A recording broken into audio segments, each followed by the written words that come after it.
Oh, sont beaux ceux-là. Moi, c'est Guimoy. Je rachète de vieux rasoirs pour les retaper et les revendre. Mon but, c'est pas de faire de l'argent, mais plutôt de contribuer à préserver une partie de leur histoire. Bienvenue sur Guimoy Rasoir Vintage. Salut YouTube, bienvenue pour cette nouvelle vidéo. Aujourd'hui, on va essayer de savoir quel coupe-chou on peut acheter, soit en ligne, soit pour de vrai sur un vide-grenier ou quoi. Comment acheter son premier coupe-chou vintage. Donc, pour ce faire, je vais vous expliquer un tout petit peu voilà, les petits trucs à reconnaître du coup qui vont être soit positifs soit négatifs pour votre achat. Plus il y aura de négatifs, moins il faudra aller dessus, et plus il y aura de positifs forcément, plus vous pourrez y aller banco, vous pourrez l'acheter. Voilà. Donc en gros aujourd'hui je vais vous présenter deux coupe-choux que j'ai depuis un petit moment. Je ne me suis pas encore attaqué, ça ne serait tardé. Je pense que je vais faire une petite vidéo sur chacun dans pas trop longtemps. Mais bon, pour l'instant c'est pas ça qui nous intéresse. C'est de savoir lequel des deux vous pourrez acheter pour du coup il faudrait que vous ayez le moins possible de taf à faire dessus et essayer de savoir du coup lequel est le plus apte à vous satisfaire en ayant du coup la meilleure tronche, on va dire ça comme ça. Donc j'ai un K-Brand ici, un K-Brand 5.8 et un Le Grelot 5.8 aussi. Voilà, donc j'ai deux 5.8. On va se mettre en situation comme si vous aviez, admettons, la photo sur le net, n'importe quel site de revente. Je parle de eBay, Le Bon Coin, etc., etc. Ou alors, vous êtes sur le vide-grenier, vous avez ces deux coupe-choux là, lequel choisir? Voilà, je suis sur mon PC, clic, clic, clic, blablabla, boum, boum, boum, hop, hop, hop, hop, hop. Et là, du coup, je vais tomber sur une photo d'un rasoir que j'aurais trouvé sur eBay ou sur Le Bon Coin, hein, comme je disais tout à l'heure. Et là, je vais vous la montrer maintenant.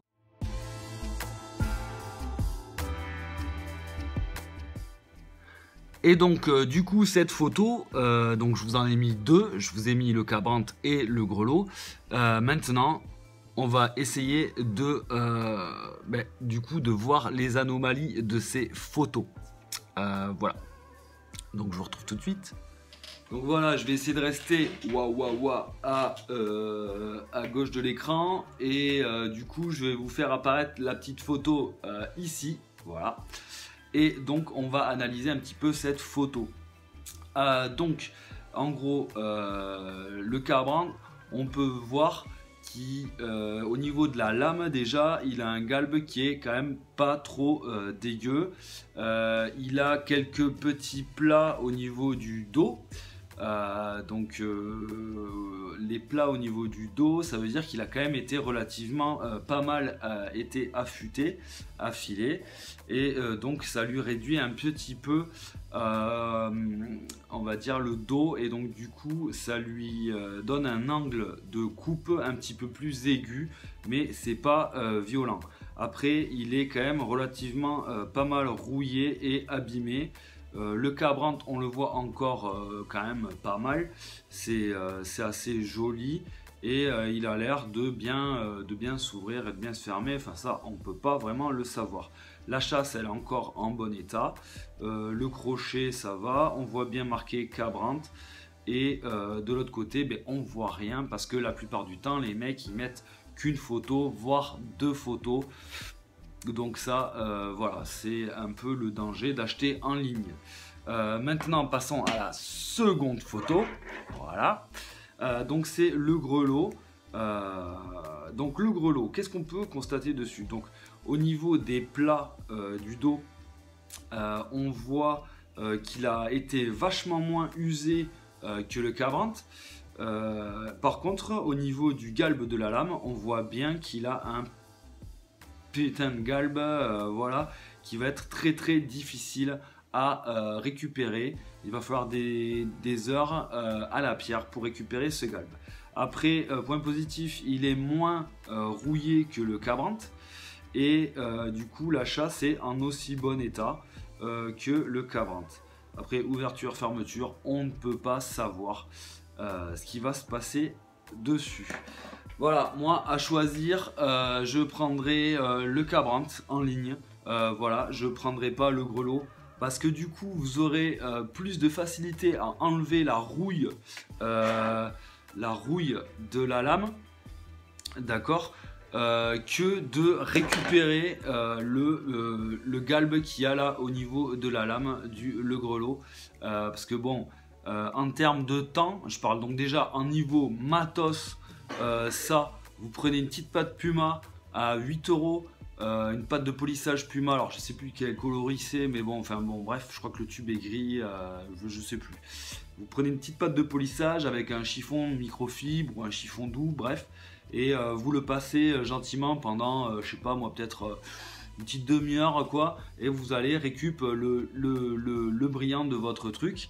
Après un petit coup de peut-être je sais pas, un truc pour lustrer, une peau de chamois, enfin, voilà ce que vous avez à la maison pour lustrer la bagnole, ça sera relativement pas mal. Par contre, donc, et du coup après juste un petit affilage je pense, et il a l'air de tailler quand même pas mal. Et par contre le grelot lui il a, voilà quoi, à cause de son galbe en fait, ça nous fait perdre du temps, beaucoup de temps. Il nous faut plus de matos parce qu'il nous faut des pierres pour récupérer ce galbe là, essayer de lui faire à l'envers voire plat. Moi j'en ai fait des plats qui fonctionnaient très bien, voilà, il faut essayer de le récup, et là c'est vachement plus d'heures de boulot. Voilà, donc à choisir, je me répète encore là, sur les deux choix, je prendrai le Cabrant, même si il a un défaut qui est quand même assez, voilà, un peu embêtant, c'est les plats qu'il a là au niveau du dos. Voilà, il a des plats au niveau du dos, c'est un peu gênant, mais ça l'est moins que le galbe du le grelot. Voilà, donc en situation vide-grenier, je pense que ça sera la même salade, exactement pareil, sauf que là vous pourrez bien voir du coup le souci, hein. Donc du coup je parle le grelot, je vais vous les montrer tous les deux d'affilée, donc je change de visu.